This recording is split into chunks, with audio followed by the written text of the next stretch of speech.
Yo, yo, it's another day in the A. Goddamn. I just love this hoodie. I gotta buy like a few more so I don't like where the fuck out this one. I'm not gonna lie. But you guys might realize or notice I don't have the Rolex on now because I'm supposed to be getting that sold. Don't have it on person, but it's somewhere.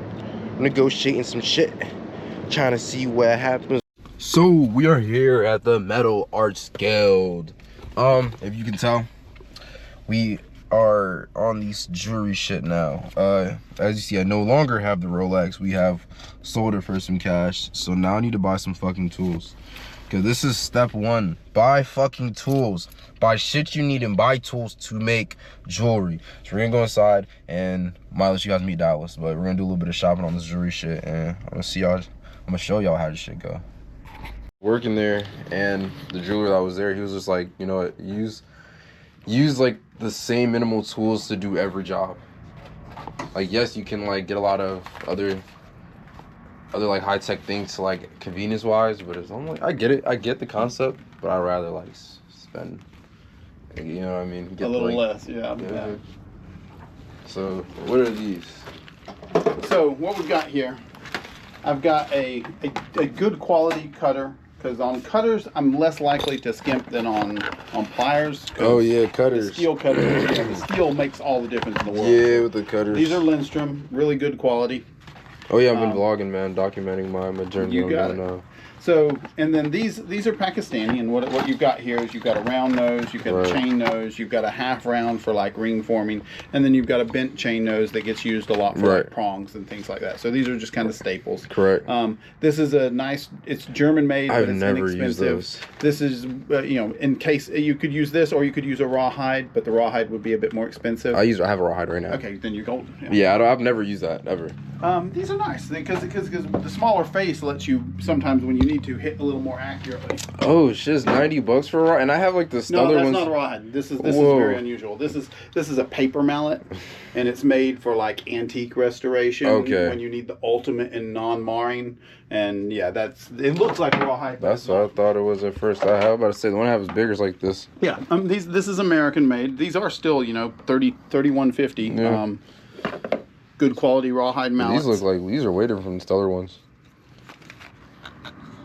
Yeah. That would be surprising. I would think they would be selling the same ones, because there's only a couple people making these, unless they've cheaped out to the import. But that doesn't seem like Stoller. They don't usually go that route.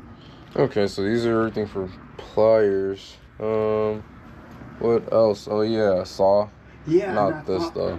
Apparently, no. You want just the regular German saw frame, not an expensive one. But it looks like I'm out of those. They would be hanging right here. It's a nice saw frame, but. And no, you have no flex shafts in here at all. No. Oh. I've got hand pieces if you already had a flex shaft, but I don't have them. I mean, I can get it from Harbor Freight. It's just not gonna be. It's a piece of junk, but yeah, it's better.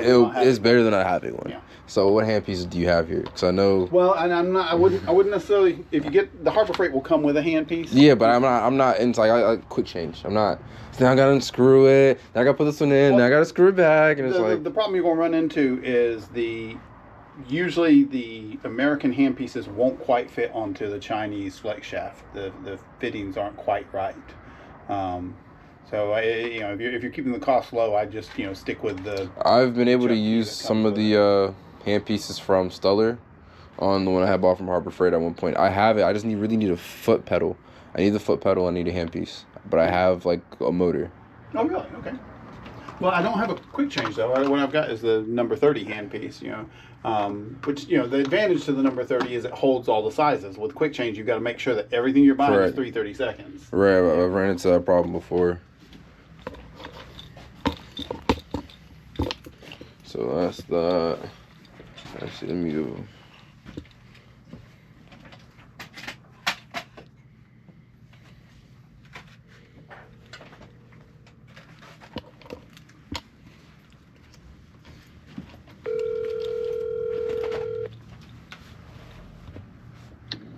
Yo, so I'm over here by Dallas. Like, there's a lot of things that he doesn't have here right now. Okay. Files, yeah, files. But it's like for work, I'm gonna be doing like, you would say like a torch is needed. I know for sizing. Of course it's more convenient. So he doesn't have. Do you have any tanks? Huh? Are you talking to me? Yeah. Yeah, I got a small tank. You have a propane and an oxygen? I have only one of them. I don't remember which one I got. Okay. Is it white or green? Yeah, white or green. Green, I think.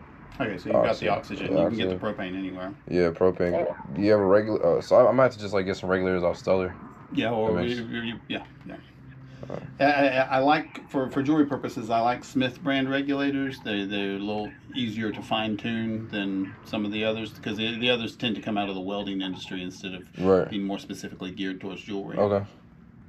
All right, Batu. I'll call you back with any other questions.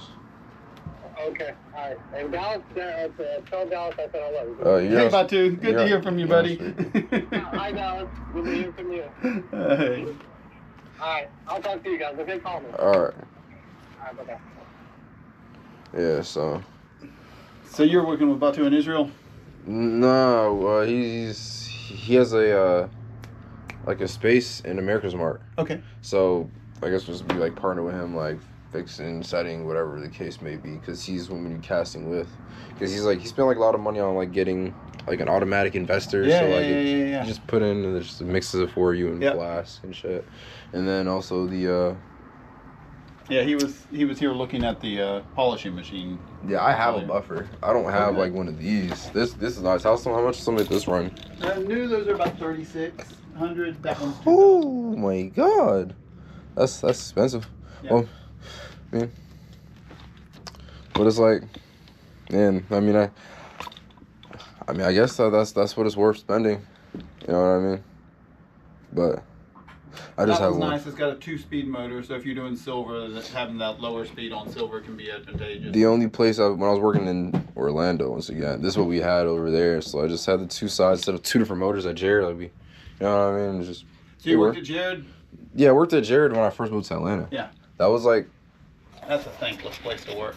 When I went to Orlando, they're like, "You hear that, Jenny? Like he was working at Jared." Oh, I pray for his soul. Like exactly. I'm like, damn, like is it that bad? It's that bad. If that's where you started, you didn't know it was that bad. No, I see it now. It's that bad. It's like because you have to pump out. And Orlando was cool. They were investing a lot of money into me because they wanted me to be there long term. Yeah. But I got down there, man. I just was like, it was so depressing. It's like I have no family down there. It's just me. It's like retired. Like you know what I mean? Going to the club every weekend is like, I'm spending a lot of money, $300 every night I go out. I was like, that's not really how I want to be. So I moved back here, got a place in Buckhead, and now I'm just trying to make do because now I don't even work with Daoud and stuff anymore. That was a lost cause. Oh, really? Oh, yeah. What went wrong there? Oh, money. Okay, that'll do it real quick. Money, he wanted me to like run the business, but also have his own say to it. It's like, yes, it's your business, but I'm on the floor managing, working, and on top of that, he had did 2 other businesses, so I was handling everything. So he just didn't respect my personal space, or just even how he speaks to me. It's like I'm taking care of your business while you were out of the country, like you know what I mean? Yeah. I'm not being compensated the right way either. So it's like.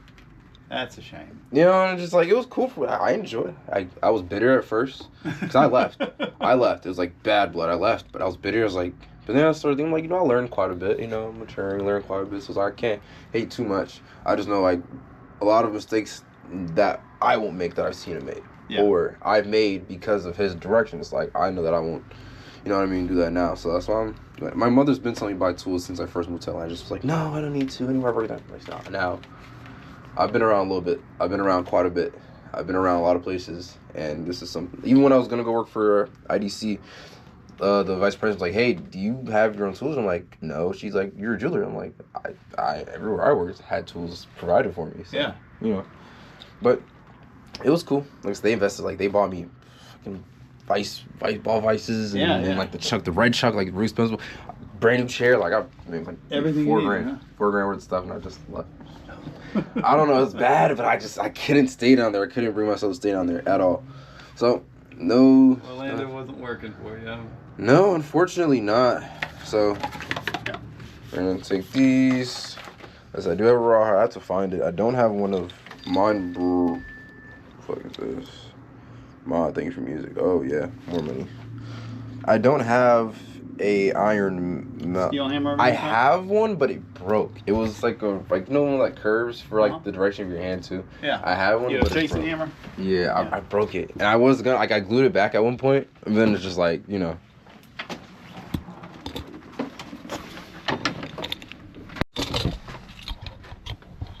And drop this pin in it, and then the nice thing about this one is it pivots out of the way when you don't need it, or you can clamp this to your bench and it pivots to where you need it and then out of the way. That's exactly. I mean, I was looking for the big. Oh my, I'm sorry. This is mute. Okay. Yeah, maybe I was looking for like the bigger plate, but the GRS, no, but that's expensive. It's $200. no, like the. Oh, just the plate itself, just the soldering station. Yeah. Okay. But I mean, this will work too, right? Okay. Yeah.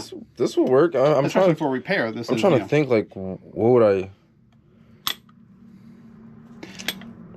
And then if you want to, it's got a cavity here. Some folks will put like wet sand in there when they have. Oh something. yeah, like they can precious stone. Yeah. Oh, that makes sense. That makes a lot of sense. It's like would it be cheaper to do that or do the plate and? So it depends on which plate you get. So the third hand by itself is usually about $19. Okay. And then the plate, solderite board. If you want, do you want 6x6 or are you going for like a big 12x12? Like just the normal square size. Yeah. So you're looking at about $38 for something like that. So this ends up it's a little bit more expensive to have those two, but you have a lot more surface area then. I'll go with that. Okay. Or what do you think? For a repair situation, I like this. If you were doing production fabrication, I'd go with the bigger board. So I'll just use a bigger board all around because it's like a lot of different periods. Yeah. I guess I'll just go with that. Okay. Yeah, that makes sense. Makes a lot more sense.